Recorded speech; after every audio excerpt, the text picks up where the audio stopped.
Welcome back to News Talk.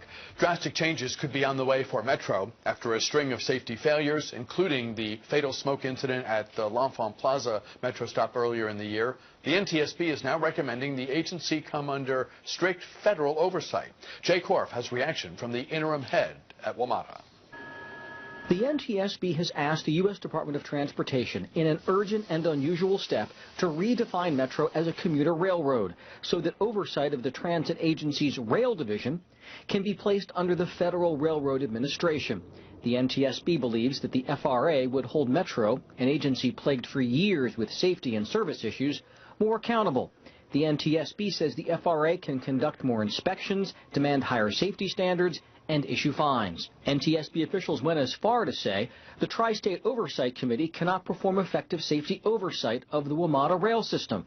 Without adequate oversight, accidents and incidents will continue to place riders at risk. We know that we have issues. We're working as quickly as we can to address those. At a regional transportation summit, we caught up with Metro's leader. They've expressed their opinions, and I think it's for someone else to decide as to who will have oversight over us, and we're happy to work with any agency that provides us additional assistance in making the system safer, faster. And we also spoke with political leaders. Anything that the federal government can do to further the confidence of the riders, the reliability of Metro, the safety, we're going to support. You have a downward spiral that Metro needs to recover from. Jay Korf for News Channel 8.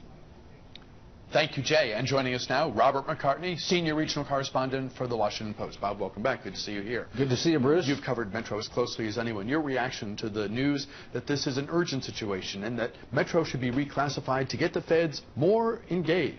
Well, it's a surprising development. I mean, I didn't see this coming at all. I don't know anybody else who did. Presumably people at the NTSB have been thinking about this. I mean, I think there's two things to focus on. One is this is a real vote of no confidence in how the region has handled Metro's oversight. And that is not just Metro management, but also the board of directors, of what, which includes representatives from Maryland, the district, and Virginia, as well as the feds, but also the federal. The leaders, the local leaders who basically have a lot of influence over the Metro board. I mean, they have not gotten to the bottom of what ails Metro. And one very interesting thing in this document yesterday was they said that other rail commuter systems, especially in Philadelphia and St. Louis, that have the same kind of oversight as Metro does right now, have not had anywhere near the same problems as Metro. So other places are doing much better than the Washington region in overseeing their situation. But the other thing, which I don't think has gotten much attention, is the Transportation Department can't just do this on its own. It has to get a law passed. Congress is going to have to change, as I read it. I mean, maybe I'm wrong about this, but as I read their statement, they say that they should recommend, the Department of Transportation should recommend a change in the U.S. Code, that is, change the law. Well, that's Congress's and the President's responsibility. So there's going to have to be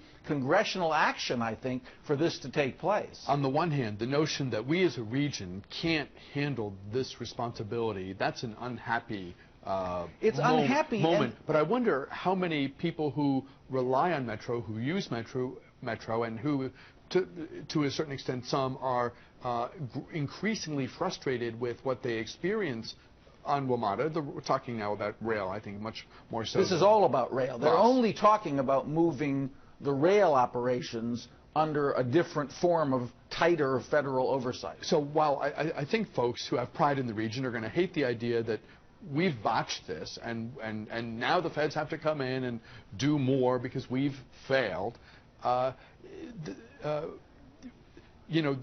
all know what the definition of insanity is, doing the same thing over and over again and expecting a different result. So from that perspective, this may be welcome news for passengers. Well, I think it is welcome news for passengers because it's another nudge from the feds to try to get WMATA's act together. But let's be clear about something. We're already under a kind of federal oversight. I mean, the Tri-State Oversight Commission, which has oversight over Metro, but has hardly any staff and has been criticized as being toothless and powerless for many, many years. they are authorized by the Federal Transit Administration, so they're under some. They're basically there because of a form of federal oversight. What the National Transportation Safety Board is recommending now is that they change the definition of what WMATA is, basically, so that they would come under the Federal Railroad Administration's oversight. The FRA instead of the FTA. These acronyms are a pain in the neck, but you have to deal with them. Well, the FRA has much stricter standards. They have a much bigger agency. They have more authority. They can levy fines. They can file suit. They are much more. They have much more responsibility. They do Amtrak, VRE, MARC. And one sort of commuter-like rail, which is New York, New Jersey. It's interesting that you mentioned the Tri-State Oversight. What is it? The Tri-State Oversight Commission is the body that is technically responsible for overseeing Metro. And yet these people have no presence. On safety. Yes, right. These people, to my observation, is these people have no presence, no palpable presence. It's hard to point to anything they've done. No one knows who they are. They're shadowy in the sense not of being, I don't want to say sinister, but it's like, who are these people? Where are they? Where do they meet? When do they meet? What do they do? How have they benefited us? I think it's all. Well, they got a lot of attention after the 2009, the horrible Red Line crash, the one at Fort Totten. And actually, my newspaper, the Washington Post, did a big story that had a lot of influence. I had nothing to do with it, but it was my colleagues saying.